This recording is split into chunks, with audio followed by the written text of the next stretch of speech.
Tidur ala manusia. Macam mana? Tidur cara manusia. Tangan letak macam nak semayang, kaki kanan letak atas kaki kiri, bacaan-bacaan tertentu. Nak cantik lagi, ambil wuduk. Nak cantik lagi, baca doa. Hembuskan jatuh setitis air liur, sapukan hujung kepala sampai hujung kaki. Nabi ajar tidur cara manusia. Tapi tuan-tuan, yang inilah kita tak nak. Cuba tengok anak kita tidur macam mana. Kalau kita dah ajar, alhamdulillah tuan-tuan, tengok cara tidur, ikutkan dia je. Punggung tak mana, perut tak mana. Tu kata ala beruk tadi tu, macam orang kayu. Ya. Jadi tuan-tuan, satu nikmat yang besar apabila Allah mengutuskan Nabi Muhammad sallallahu alaihi wasallam. Dan sebelum saya nak buka cerita ni tuan-tuan, ketika manusia berkumpul di mahsyar menghadapi soal jawab, suatu kelebihan yang Allah berikan kepada Nabi kita Muhammad sallallahu alaihi wasallam ialah sebuah sungai.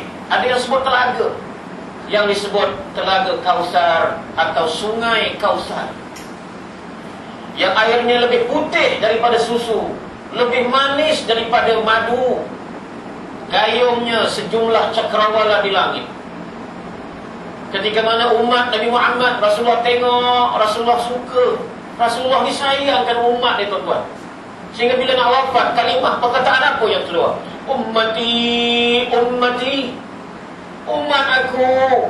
Mana ada pemimpin bila nak mati ingat rakyatku, rakyatku. Tak ada lagi tuan-tuan. Umatku, Rasulullah sayangkan umat. Malangnya kita tak sayang Nabi tuan-tuan. Kita kadang-kadang sayang Nabi tapi tak ikut. Tuan-tuan, cuba buka sejarah balik. Siapa yang sayang Nabi tapi tak ikut? Iaitulah Abu Talib. Sayang. Kalah sayang Nabi kepada kita sayang Nabi. Kalah kita.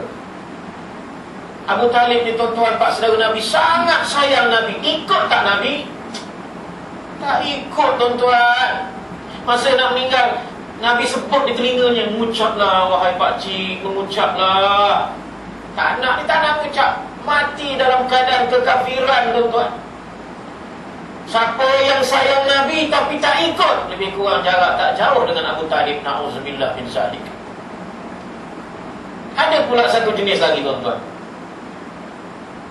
tak sayang Nabi tapi ikut. Ini lagi hebat. Sayang Nabi, tak, aku tak sayang, benci, tapi ikut. Siapa dia tuan-tuan? Abdullah bin Ubay bin Salul, bapa munafik dalam sejarah. Munafik ni tuan-tuan, fidarki asfal minan nar, masuk neraka lebih dulu pada orang kafir, paling bawah dari ke jahannam. Islam tak dia? Orang Islam. Tapi hanya mulut sebut sayang. Pelaksanaan sunnah buat, tidak melaksanakan sunnah dalam kehidupan. Na'udzubillah min zalik tuan-tuan sekalian. Ini satu nikmat yang paling besar. Biasa ustaz-ustaz bila ceramah disebut pada Maulid Nabi, tak. Saya rasa tak perlu nak sebut Maulid Nabi pun.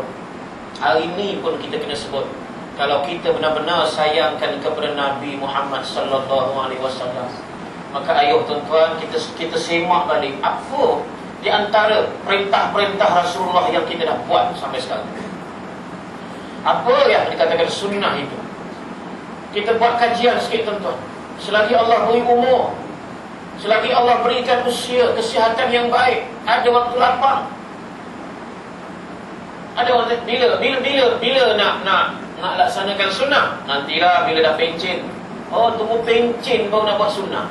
Bila dah pencen, surau masjid pun tak datang. Mana pergi tuan-tuan? Mana pergi? Dia pergi mancing punya.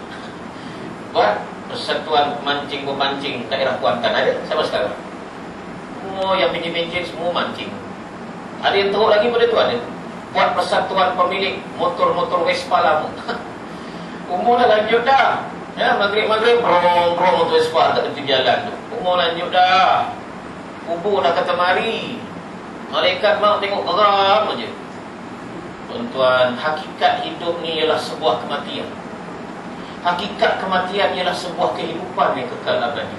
Ambil lagi.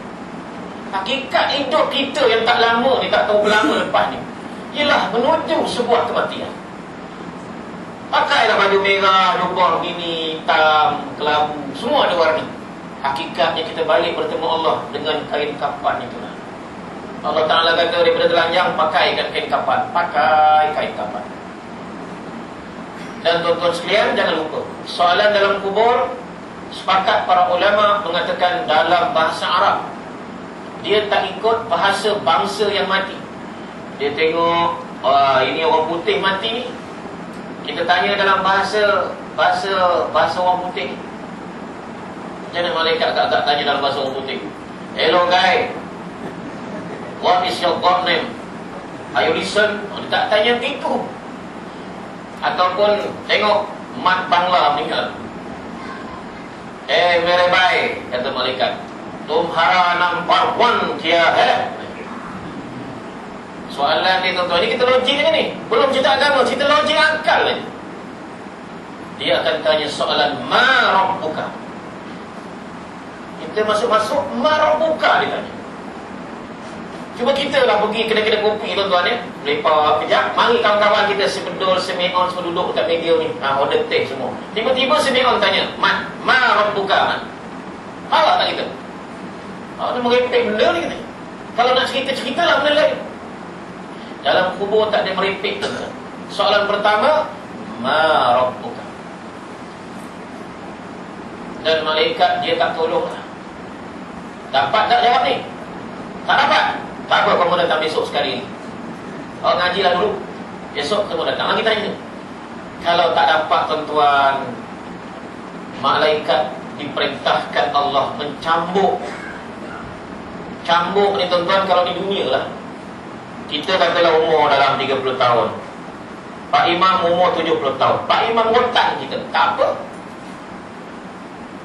Tapi cuba kita umur 70 tahun, yang pukul kita budak-muda. Apa kita kata? Biadab ni budak, hormat orang tua. Dalam kubur tak kira usia. Dan bila cambuk dipukul terpenam 7 lapis bumi ke bawah, yang mana ceritanya didengar oleh seluruh makhluk kecuali jin dan manusia. Hadis sahih. Jadi tuan-tuan sekalian, ini hakikatnya. Tuan-tuan sekalian, alhamdulillah, Allah Ta'ala utuskan kita Nabi Muhammad SAW. Dan Nabi dah tak ada lah. Ya, mana kalau kita nak tengok zaman ketika Nabi diutuskan, manusia hidup dalam keadaan bergelumang dengan dosa dan maksiat. Hari ini pun apakah kurangnya? Minum arak, hari ini ada. Bunuh anak perempuan, hari ini janin dah buang dalam tong sampah. Kalau begitu Ustaz, kita perlukan Nabi. Betul. Kalau begitulah keadaannya, kita perlukan lagi Nabi seorang lagi. Ada tak tuan Nabi? Nabi dah tak ada. Yang ada ialah Al-Quran dan Sunnah.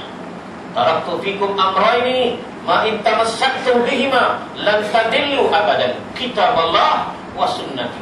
Aku tinggalkan kepada kamu 2 perkara, yang mana kalau kamu berpegang teguh kepada kedua-duanya, lan tadillu. Lan, kalau orang mengaji bahasa Arab, lan huruf nafi abada. Ada orang mengaji bahasa Arab sini? Ada orang mengaji grammar bahasa Arab? Lan huruf nafi abada. Kenapa Nabi tak sebut la tadillu? Kenapa Nabi sebut lan tadillu?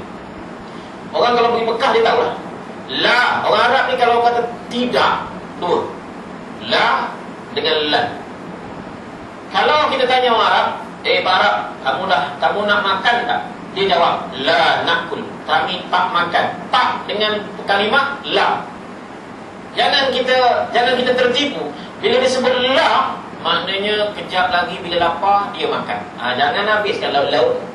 Itu maksud dia. Kalau dia kata lan nakul, sampai mati pun aku tak makan lah, selama-lamanya. Sebab tu lan huruf nafi abada, menafikan selama-lamanya. Nabi guna kalimah lan tadillu. Jangan bimbang tuan-tuan.